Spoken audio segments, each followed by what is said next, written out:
Growing up playing soccer in the 80s was certainly different than it was today.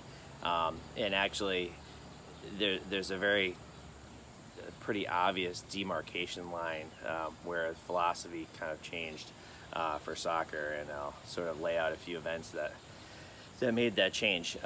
So if you grew up playing soccer in the 80s, obviously the North American Soccer League, the Pro Soccer League with the Cosmos, etc., Washington Diplomats, it had flopped, it had died.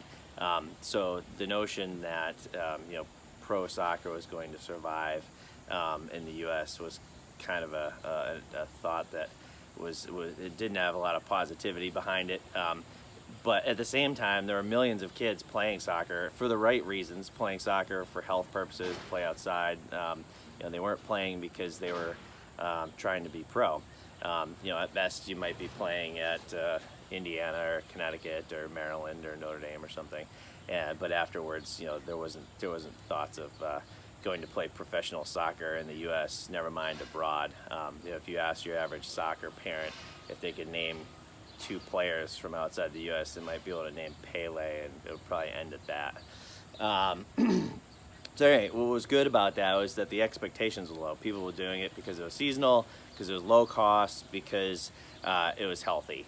All the right reasons. So soccer in the 80s was great. I had a great experience playing youth soccer up until high school, and then playing high school soccer. But things changed quickly. So in 1991 was when the first Women's World Cup happened.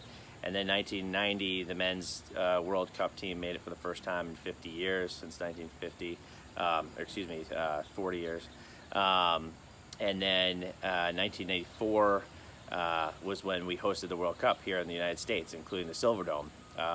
So along with that 1994 World Cup in the U.S., it meant that the deal was that the U.S. was supposed to have a pro league within 2 years, which they do, and it's MLS, and obviously they're celebrating their 25th anniversary this year. So it obviously made it, which is good. But the problem with that is that after 1994, people's expectations about playing soccer and why kids play soccer changed. The notion that you could be a scholarship player, or you could play professional soccer, or even play abroad in Europe and elsewhere, is a very real possibility, and unfortunately filters down to youth soccer, and I don't think is necessarily helpful. And what we've lost is some of our community seasonal, local, and accessible soccer because of that.